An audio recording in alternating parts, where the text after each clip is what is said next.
రాష్ట్ర వ్యాప్తంగా తెలిసినటువంటి వ్యక్తి కోడికత్తి డ్రామా సీను. జగన్మోహన్ రెడ్డి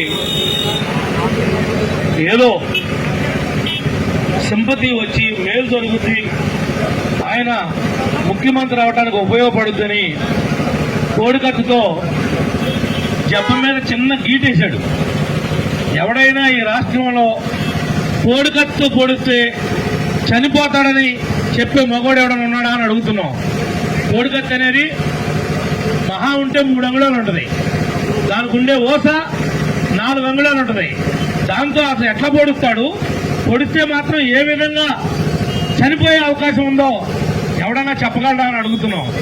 కావాలని ఒక డ్రామా ఆడిచ్చి ఆ డ్రామాలో నీకేదో మేలు చేద్దామని ఆడు ప్రయత్నం చేస్తే 5 ఏళ్లుగా ఒక దళిత బిడ్డ నిన్ను ముఖ్యమంత్రి చేద్దామని ప్రయత్నం చేస్తే జైలుకు పోతే ఈనాటికి కూడా నీకు కనికరం లేకోకుండా ఆ కుటుంబం మీద కానీ వాడి మీద కానీ నీవు కోర్టుకు పోకోకుండా నో అబ్జెక్షన్, నేను రావాల్సిన లేదు, కేసు కొట్టేయండి అని చెప్పి లెటర్ ఇవ్వకోకుండా డ్రామాలు ఆడుతున్నావంటే నీకు అసలు నీ గురించి ఆలోచించేవాడి గురించి కూడా నువ్వు ఇంత దుర్మార్గంగా ఆలోచిస్తావా? ఇంత పనిష్మెంట్ నిన్ను ముఖ్యమంత్రి చేద్దామని వాడు ప్రయత్నం చేస్తే వాణ్ణి 5 ఏళ్లుగా 5.5 ఏళ్లుగా జైల్లో పెట్టి ఈ డ్రామాలేంటి జగన్మోహన్ రెడ్డి అని అడుగుతా ఉన్నాం.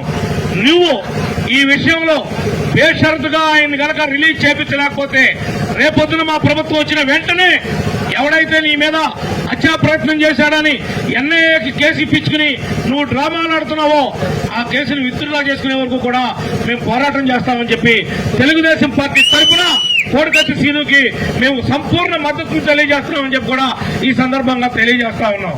ఒక కోడికత్తి కేసు విషయమే కాదు, ఈనాడు ఎస్సీల మీద అనేకమైనటువంటి దాడులు జరుగుతూ ఉన్నాయి. ఎవరైతే ఎస్సీ ఎస్టీ చట్టం ఎస్సీ ఎస్టీలకి రక్షణ కోసం తెచ్చినటువంటి చట్టంలో ఎస్సీ ఎస్టీలనే ముద్దాయిలుగా చేర్చినటువంటి రాజ్యాంగ వ్యతిరేక వ్యక్తివి నీవు. ఈ రోజున ఎస్సీల మీద ఎస్సీ ఎస్టీ అట్రాసిటీ యాక్ట్ పెట్టి నాతో పాటు కూడా కొంతమంది ఎస్సీలని జైల్లో పెట్టినటువంటి చరిత్ర నీది జగన్మోహన్ రెడ్డి అని చెప్పి కూడా ఈ సందర్భంగా తెలియజేస్తా ఉన్నాం.